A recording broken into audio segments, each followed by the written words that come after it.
ဒီနေ့ကတော့ကျွန်တော် major chord နဲ့ minor chord theory ပေါ့နော်ဒါကျွန်တော်သိသလောက်လေးလာပြီးတော့ဝေမျှပေးတာဖြစ်ပါတယ်ဒီဗီဒီယိုဆုံးအောင်ကြည့်ပြီးပြီဆိုရင်တော့ဒီ major chord minor chord တွေကိုဘာသာကိုရေးစေးကန်သွားနိုင်မယ်လို့မျှော်လင့်မိပါတယ်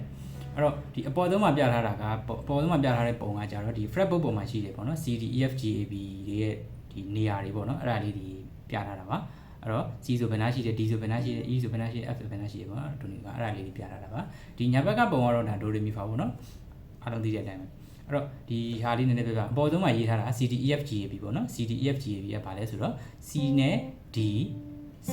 D ပေါ့နော်အဲ့ C နဲ့ D နဲ့ကြားမှာ C ရဲ့ D နဲ့ကြားမှာကြားတန်ရှိတယ်နော် C sharp ဒါမှမဟုတ်လို့ရှိရင် D ရဲ့သူက flat သူအဲ့လိုခေါ်တာဒီနောက်ကိုဆိုရင်ဒီ sharp ကိုရှေ့ကိုတွင် flat ပေါ့နော်အဲ့တော့ C sharp D flat ဒီလိုကောင်းမယ် D နဲ့ E နဲ့ကြားမှာ D sharp E flat E နဲ့ F နဲ့ကြားမှာကြားတန်မရှိတော့ဘူး E နဲ့ F ကကပ်ရပဲနော် E F E F သူ half tone ပဲခေါ်တယ် whole tone မခေါ်ဘူးအဲ့တော့ F နဲ့ G နဲ့ကြားမှာကြတော့whole tone ခေါ်တယ်အဲ့တော့သူနဲ့ကြားမှာကြားတန်ရှိတယ် F sharp G flat F sharp G flat နော် G နဲ့ A နဲ့ကြားမှာဒီလိုကောင်းမယ် G sharp A flat ရှိမယ်ပြီးရင် A နဲ့ B နဲ့ကြားမှာလည်း A sharp B flat ပြီးတော့ B နဲ့ C နဲ့ကြားမှာကြားတန်မရှိတော့ဘူးကပ်ရပဲနော်သူတို့ကအဲ့တော့မှတ်ထားမှာက E နဲ့ F နဲ့ကဲ့ရဲ့ B နဲ့ C နဲ့ကဲ့ရဲ့ကြားတယ်မရှိဘူးเนาะအလဲမှာရေးထားတော့ Do Re Mi Fa ပါ Do Re Mi Fa နဲ့ထုံနေကောင်းမယ်Mi နဲ့ Fa နဲ့မှာ Mi နဲ့ Fa နဲ့ကြားမှာကြားတယ်မရှိဘူး B T နဲ့ Do နဲ့ကြားမှာကြားတယ်မရှိဘူးเนาะကဲ့ရဲ့เนาะ Do Re Mi Fa So La Ti Do ပေါ့เนาะအဲ့လိုမျိုးလေးပါအောက်မှာရေးထားတဲ့ D တို့ Ra တို့ Re တို့ Ma တို့ကဘာလဲဆိုတော့ဒီကအနောက်ကိုဆိုလို့ရှိရင်ရှေ့ကိုတွေ့ flat ပေါ့เนาะအဲ့တော့ဒီ Do နဲ့ Re နဲ့ကြားမှာရှိတာဘာလဲဆိုတော့ Do ရဲ့ sharp Re ရဲ့ flat เนาะ Do ရဲ့ sharp Re ရဲ့ flatအဲ့ဒါကိုကျွန်တော်ကshut တွေဒီကိုနောက်ကိုဆင်းသွားတယ်ဆို shut တွေပဲเนาะ shut တန်တွေပဲကျွန်တော်တို့ကရွတ်သွားမှာပေါ့เนาะအဲ့တော့ do di re re mi fa fi so si la li di do เนาะဒီကနေပြန်တက်လာမယ်ဆိုလို့ရှိရင် do di tha la li so sa fa mi ma re ra do ပေါ့เนาะအဲ့ဒါဆက်နေတန်စီမှာเนาะ grammatic scale ပေါ့အဲ့ဒါပြီးလို့ရှိရင်ကျွန်တော်တို့ major chord တွေတွားမယ်ဗျာ major chord position 3မျိုးကျွန်တော်အရင်ကင်ပြမယ်နော် position 3မျိုးအဲ့3မျိုးကနေပြီး chord တွေဆင့်ပွားပြီးတော့ကျွန်တော်တို့ကင်သွားမယ်အရင်ဆုံးပြမှာကျတော့ဒီ F ကင်တဲ့ position ပေါ့နော် F ကင်တဲ့ position အားလုံးသိကြတဲ့အတိုင်းပေါ့နော် F ကင်တဲ့ position ဟုတ်ပြီအဲ့တော့ F ကဘာနဲ့ဖွဲ့စည်းထားလဲဆိုတော့ major chord ကဘာနဲ့ဖွဲ့စည်းထားလဲဆိုတော့ do ရဲ့ mi ရဲ့ so ရဲ့နော်ဒါ3ခုဖွဲ့စည်းထားတယ်အဲ့တော့ do ရဲ့ mi ရဲ့ဆိုတော့ F အတွက်ကကြတော့ F major chord ကင်ဖို့အတွက်ဆိုလို့ရှိရင် F က do ပဲ C ဆိုရင် C က do ပဲ G ဆိုရင် G က do ပဲဗျာအဲ့တော့ညာဘက်ကဘယ်ဘက်ကပုံမှန်ကြည့်လိုက်မယ်ဆိုလို့ရှိရင်ကျွန်တော်တို့ F တခုဖြစ်ဖို့အတွက်ဆိုလို့ရှိရင်ဘာနဲ့ဖွဲ့စည်းထားလဲဆိုတော့ Do ရဲ့ Mi ရဲ့ဆိုမှာဆိုလို့ရှိရင် F ရဲ့ A ရဲ့ C ရဲ့ပေါ့နော် F က Do A က Mi C က So နော်အဲ့တော့ F ရဲ့ဒီ Do လေးကဒီတစ်ကျိုးပေါ့နော်တစ်ကျိုးဒါဆိုလွှတ်ကျိုးတန် E တစ်ကျိုးရဲ့လွှတ်ကျိုးတန် E E နဲ့ F နဲ့ကသူကကတ်နေတဲ့အတွက်ဒီမှာ Do ဟာဒါ F လေးတစ်ကျိုးရဲ့တစ်အကွက်မှာဒါ F ပေါ့နော်F ဆိုတော့သူက do ti la so ဆိုတော့သူ့ပုံမှာဒီမှာ so လေးရှိရယ်เนาะအဲ့တော့ကျွန်တော်တို့က do နဲ့ so နဲ့နှစ်ခုရပါပြီเนาะ do နဲ့ so နဲ့နှစ်ခုရပါပြီ do ti la so fa mi ဆိုတော့ဒီမှာဒီအလဲလေးမှာဒါ mi ဖြစ်သွားပြီเนาะ mi လေးရပါပြီเนาะအဲ့တော့ဒီနှစ်ကျိုးရယ်တစ်ကျိုးရယ်နှစ်ကျိုးရယ်တစ်အကွက်ရယ်သုံးကျိုးရယ်နှစ်အကွက်ရယ်เนาะ do ti la so fa mi re do ဆိုတော့ဒီမှာလဲ do တခုထပ်ရှိနေเนาะ do ti la so ဆိုတော့ဒီမှာလဲ so တခုထပ်ရှိနေတယ်ဆိုတော့Do so mi do so ဆိုတော့ F ရဲ့ C ရဲ့ A ရဲ့ F ရဲ့ C ရဲ့ပေါ့နော်အဲ့ဒါအားလုံးသိကြတဲ့အတိုင်းဒီ F chord ပေါ့နော်ဒီ F chord လေးပေါ့နော်ဒါကျွန်တော်တို့ဘာ chord ကန်နေလဲဆိုလို့ရှိရင်เนาะဒီဘာရဲ့ပုံစံတိုင်းကျွန်တော်တို့လက်ညှိုးလိုကန်ပြီးတော့เนาะဒါဘာ chord လေးပေါ့နော်ဒါ F လေးဖြစ်သွားတယ်ပေါ့နော်အဲ့တော့အဲ့ရနေဘာတွေဆင့်ပွားသိလို့ရလဲဆိုတော့ကျွန်တော်တို့ဒါ E ပေါ့နော်ဒါဆို E chord ပေါ့နော် E chord ကဘာလို့ဒီလိုကန်ကြမလို့လဲဆိုတော့ဒီဘာလေးရှိနေတယ်ကျွန်တော်တို့ကန်ကြမလို့တော့ဒီလိုမျိုးလေးပေါ့ E နဲ့ F နဲ့ကပ်ရက်ဆိုတော့F ဟုတ်ပြီနော်အဲ့တော့ F နဲ့ G နဲ့ကြားမှာကြားတန်ရှိတယ်အဲ့တော့ F ရဲ့ sharp G ရဲ့ flat ဆိုတော့ဒီကြားထဲမှာ F sharp ဒါမှမဟုတ် G flat လို့ခေါ်တဲ့အတန်လေးရှိတယ်ပြီးလို့ရှိရင် G နဲ့ကြားမှာ G နဲ့ A နဲ့ကြားမှာလည်း G sharp A flat ပေါ့နော်အဲ့ဒါပြီးလို့ရှိရင် A ပြီးရင် A sharp B flat ပြီးလို့ရှိရင် B ပြီးရင် B နဲ့ C နဲ့မှာကြားတန်မရှိတော့ B C ပြီးလို့ရှိရင် C sharp D flat ပြီးလို့ရှိရင် D ပြီးလို့ရှိရင် D ပြီးလို့ရှိရင် D sharp E flat ပြီးလို့ရှိရင် E ပေါ့နော်ဒါအစတစ်ပြည့်နောက်ကိုဆုပ်သွားလို့ရှိရင်ဒါဒီဂိုင်းသွားလို့ရပါတယ် chord တွေကိုဆင့်ပွားပြီးတော့เนาะအဲ့တော့ minor အကြောင်းလေးပြောရမယ်ဆိုလို့ရှိရင်သူက do ရဲ့ မာရဲ့ဆိုရဲ့ပေါ့နော်ဒိုမာဆိုတော့မာဆိုတော့ကျွန်တော် flat ပေါ့နော်မာဆိုတော့ဒီရဲ့မီရဲ့အတန်လေးကိုကျွန်တော်တို့က flat လိုက်တယ်ဒီအရှိလေးကိုကျွန်တော် flat လိုက်တာပေါ့ဒီ re ရဲ့အတန်ကိုရှက်ထားတာမဟုတ်ဘူးဗျာဒီရဲ့မီရဲ့အတန်လေး flat လိုက်တယ်နော်အဲ့တော့မီရဲ့အတန်ကို half tone လေးဒီလိုမျိုးရွှေ့လိုက်တယ်ဆိုလို့ရှိရင်ဒါသူက minor chord ဖြစ်သွားပြီအဲ့တော့ပြောရမယ်ဆိုလို့ရှိရင်ဒီမှာ f ကိုင်ထားတယ်ပေါ့နော်အဲ့တော့မီကကျွန်တော်တို့လက်ကလေးဒီ3ကွက်နှစ်ကွက်3ကျိုးနေရာမှာရှိတယ်လေရှိတော့အဲ့ဒီရဲ့ဒါမီလေးပေါ့နော်မီလေးကိုဒီလို flat လိုက်မယ်ဆိုလို့ရှိရင်ဒါမာဖြစ်သွားတယ်ပေါ့နော်မာဖြစ်သွားတော့ဒီဟာလေးကဒါ minor chord ဖြစ်သွားတာအဲ့တော့ major chord ကဒီလိုကင်နေဆိုလို့ရှိရင်ဒီဟာလေးကိုဒီအရှိတူလိုက်တော့ဒီ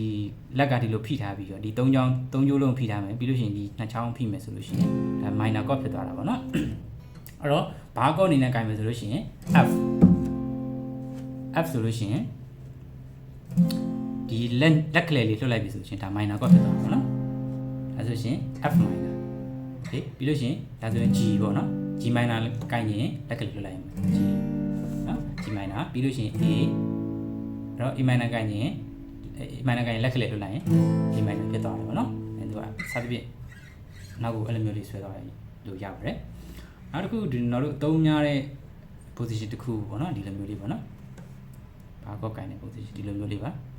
ဒီလက်ညိုးတွေကဒီလက်တွေအကုန်လုံးဖြည့်တယ်လက်တကြွယ်ကကြတော့ဒီ2ကျိုးရယ်3ကျိုးရယ်4ကျိုးရယ်ပေါ့နော်အဲ့ဒါလေးကိုကျွန်တော်တို့ဒီလက်တကြွယ်လေးနဲ့ပဲဖြည့်ကျန်တဲ့ဟာတွေအကုန်လုံးဟိုဖြစ်ထားမှာနော်အဲ့တော့ဒီ A ကိုင်တဲ့ position လေးကျွန်တော်ပြမယ်ဗျာ A ကိုင်တဲ့ position ဒါတော်တော်များသိပါတယ် A ကိုင် A ပေါ့နော် A ကျွန်တော်တို့ဒီလိုလက်ကိုင်နော်ဒီလိုလက်ကိုင်ပြရကျတဲ့လိုကိုင်လေးရနော်အဲ့တော့ A ကကြတော့ဘယ်လိုကိုင်ကျွန်တော်တို့ဘယ်မှာရှိလဲဆိုတော့ဒီနှစ်ကွက်ရဲ့နှစ်ကျိုး3ကျိုး4ကျိုးကိုကင်လို့ရှိရင် A ဖြစ်တယ်ပေါ့နော်အဲ့တော့ A ရဲ့ဒိုကဘယ်နားမှာလဲဆိုတော့ဒီကျွန်တော်တို့3ကျိုးရဲ့လွတ်ကျိုးတန် EBG ဆိုတော့ G တန်ပေါ့နော် G နဲ့ A နဲ့ဟာသူကဟိုးထုံးကွာတယ်ဆိုတော့ G ပြီးတော့ဒီမှာ A ဆိုတော့ဒီမှာ A ရဲ့ဒိုလေးဟာဒီ3ကျိုးရဲ့နှစ်ကွက်ပေါ့နော်အဲ့ဒါ A ရဲ့ဒိုလေးဒိုရေမီဆိုတော့မီကသူ့အောက်လေးမှာပေါ့နော်ဒီအောက်လေးမှာမီအဲ့တော့ A ကဘာနဲ့ဖွဲ့စည်းထားလဲဆိုတော့ A ရဲ့ C sharp ရဲ့ E ရဲ့ပေါ့နော် A ရဲ့ C sharp E ဆိုတော့ဒိုမီဆိုလေဒိုမီဆို C ရဲ့ A ရဲ့ C sharp ရဲ့ E ရဲ့နော်ဒိုရေမီဆိုတော့သူ့အောက်မှာမီလေးရှိတယ်ဒိုတီလာဆိုဆိုတော့သူ့အပေါ်မှာဆိုလေးရှိနေပေါ့နော်အဲ့တော့ဒီ3ကျိုးကန်လိုက်တော့ကျွန်တော်တို့ကဒါ A chord လေးတစ်ခုဖြစ်သွားတာပေါ့နော်ဟုတ်ပြီအဲ့ဆိုလို့ရှိရင် minor chord ကဘာလဲဆိုတော့မီလေးကိုကျွန်တော်တို့ flat လိုက်တာပေါ့နော်မီလေးကို flat လိုက်တာဒီလိုမျိုးလေးဒါလေးရွှေ့လိုက်တာအဲ့တော့ A ရဲ့ပုံမှန်ဒီလိုကန်နေဆိုတော့ဒီမီလေးကို flat လိုက်တယ်တော့ကျွန်တော် A minor ကဒီလိုမျိုးလေးဖြစ်သွားတာပေါ့နော်ဒါအားလုံးသိကြတယ် A minor ပါပဲအဲ့တော့ဒီအရှင်းမှာဘာရှိနေတဲ့အတွက်ကျွန်တော်တို့ကဒီလိုကင်ကြမလို့ပေါ့နော်ဒီကနေပြီးကျွန်တော်တို့တစ်ဆင့်ထပ်တက်လာမယ်ဆိုလို့ရှိရင် A ပြီးတော့ကျွန်တော်တို့က A sharp ဒါမှမဟုတ် B flat လို့ခေါ်တယ်ကော့လေးတစ်ခုလာတယ်ပေါ့နော် minor ဖြစ်ရှင်လို့ရှိရင်ဒီရဲ့မီလေးကိုဒီအရှိလေးကိုတိုးလိုက်တဲ့အတွက်ကျွန်တော်တို့ကဒီလိုမျိုးပေါ့နော်ဒါ minor ကော့လေးဖြစ်သွားတာပါစသည်လိုကင်ပါဒီကနေပြီးဒီလိုမျိုးလေးပြောဒါဆိုရင်အားလုံးသိကြတယ် B flat minor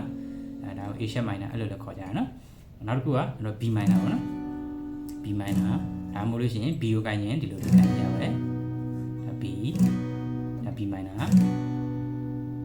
ဒါ B နဲ့ C နဲ့ကပ်ရက်ဆိုတော့ဒါဆိုရင် C A B C B နဲ့ C နဲ့ကပ်ရက်နော် B နဲ့ C နဲ့ကပ်ရက်ပြီးတော့ C sharp D flat ကြားထဲမှာရှိမယ်ပြီးလို့ရှိရင် D လာမယ်ပြီးရင် D sharp E flat ကြားထဲမှာရှိမယ်ပြီးလို့ရှိရင် E လာမယ်နော် minor ဆိုလို့ရှိရင်လည်းတော်တော်ကောင်းပဲဒီမှာ B minor ဆိုလို့ B minor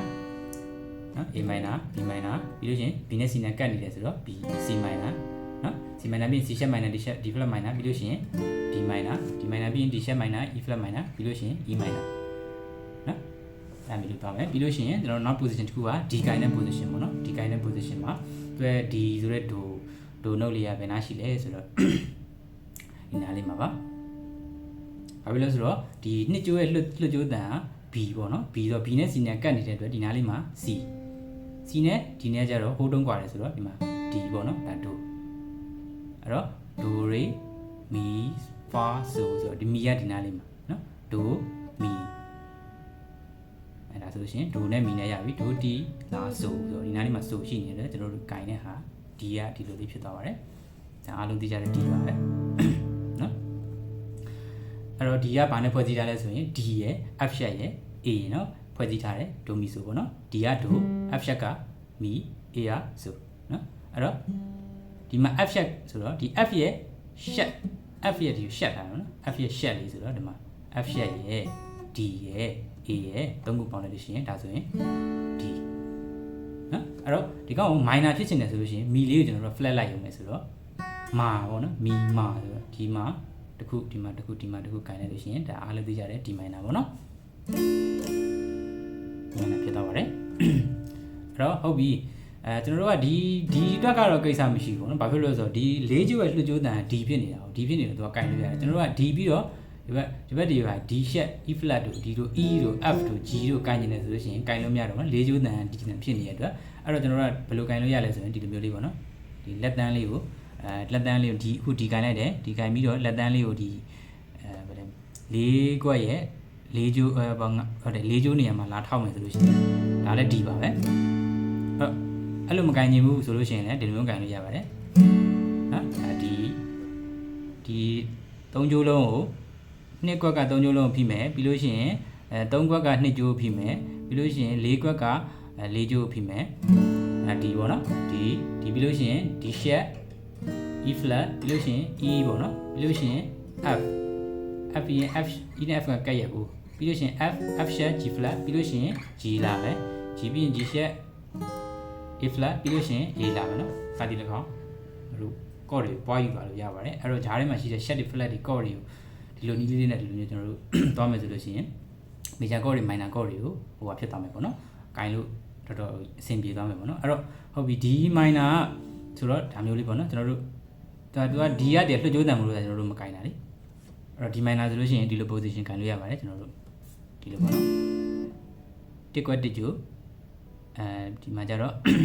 2ကွက်မှာကျတော့3ကျိုး3ကွက်မှာကျတော့4ကျိုး4ကျိုးရဲ့2ကျိုးရဲ့ပေါ့နော်အဲ့လိုမျိုးလေးကိုင်လိုက်တာဒီ minor ပါအဲ့ဒါကိုကျွန်တော်တို့ကနောက်ကို set တိုးရမယ်ဆိုလို့ရှိရင်ဒီ sharp E flat ပြီးလို့ရှိရင်ဒီမှာ E minor ဒီ E minor position ကတော့ကျွန်တော်တိတ်မသုံးကြဘူးเนาะကျွန်တော်တို့လည်းတိတ်ပြီးတော့